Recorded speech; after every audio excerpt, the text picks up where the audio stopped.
At first glance, carrying water in war seems straightforward. Fill a canteen or a bottle, sling it on your belt, and move forward.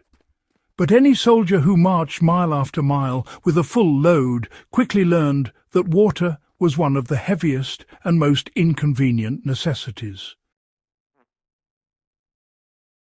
In World War II, when survival depended on both endurance and mobility, militaries had to solve this problem in a practical, clever way.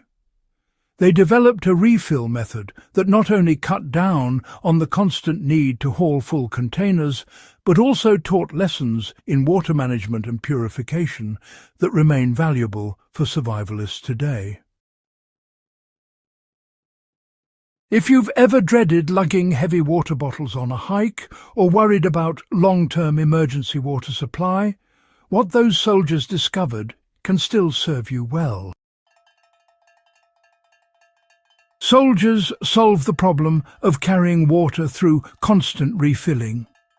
Water is dense, about 8 pounds per gallon. For troops moving through deserts in North Africa, jungles in the Pacific, or forests in Europe, carrying enough to last a full campaign was impossible. The solution was not to haul more, but to create systems of regular refilling. Soldiers were issued a single canteen, usually 1 quart, and instead of carrying multiple backups, they learned to depend on refill stations and purification methods. This approach turned the burden of water into a cycle rather than a weight problem. Instead of hauling gallons at once, soldiers carried only what was necessary for short periods, trusting their ability to refill as they moved. It was efficient, adaptable, and less exhausting than constantly dragging heavy bottles.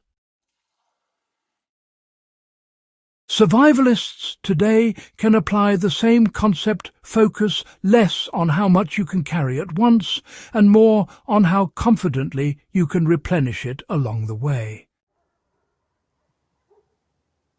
Purification tablets and boiling well, they really became the backbone of the refill trick.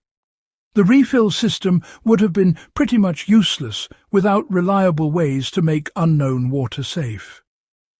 During World War II, troops often had to refill their canteens from streams, wells, or even puddles of rather questionable quality.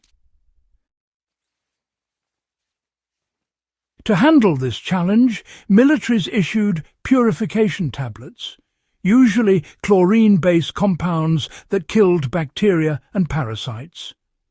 Soldiers would simply drop a tablet into their canteen, wait for the chemical to neutralize any threats, and then drink without hesitation.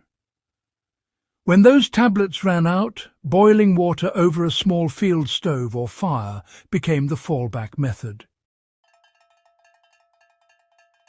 The important part of this system wasn't the container itself, but really the confidence that refilling didn't mean risking disease. Modern equivalents still exist today in the form of iodine tablets, chlorine dioxide drops, or compact filters like the Life Straw. By combining a lightweight canteen or, a collapsible bottle with a pocket-sized purifier, you can actually replicate the exact advantage that World War II soldiers had: mobility without, sacrificing safety. One of the overlooked aspects of this refill method was really its organization. Armies established water points behind the front lines, often using trucks with large storage drums, or even having engineers dig wells and install pumps.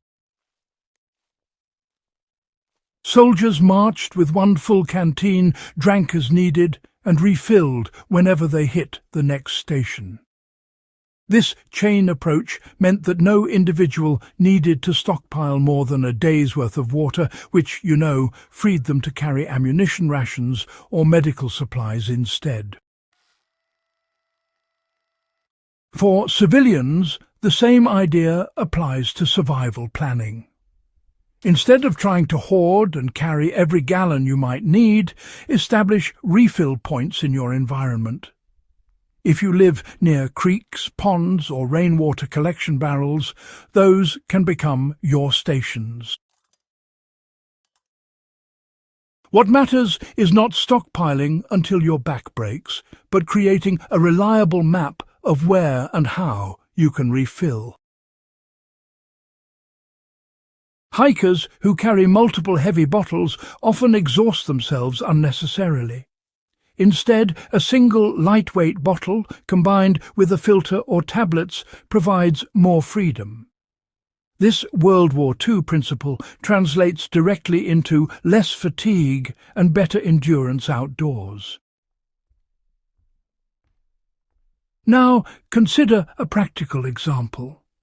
Imagine you're heading out on a 3-day backpacking trip in a wooded area.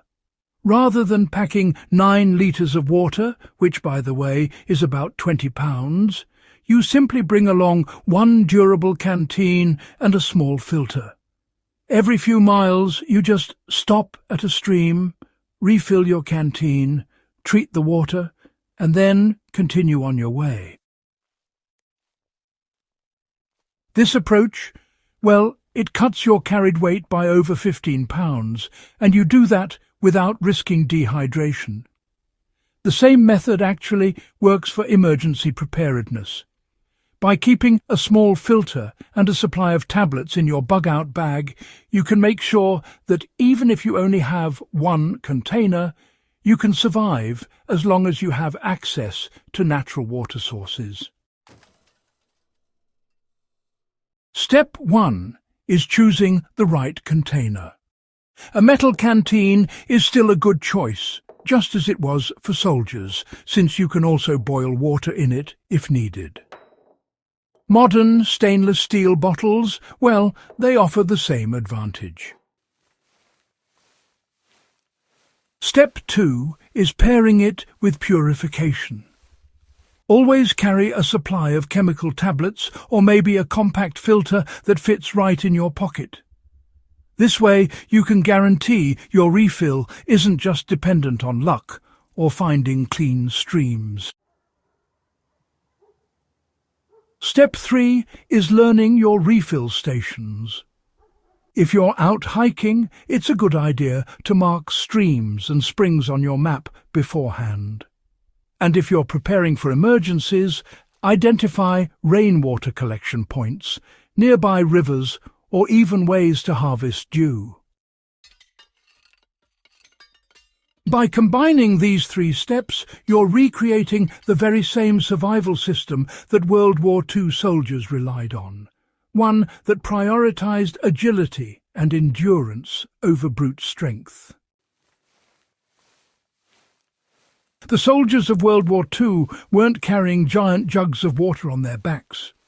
They carried one canteen and the knowledge to refill it safely wherever they were. That approach conserved energy, allowed for faster movement, and, well, kept men alive in some of the harshest climates on Earth. For survivalists and history enthusiasts today, the message is clear. Stop thinking of water as something you must hoard and start treating it as something you must manage. With the right container, a purification method, and a plan for refilling, you gain the same freedom those soldiers did.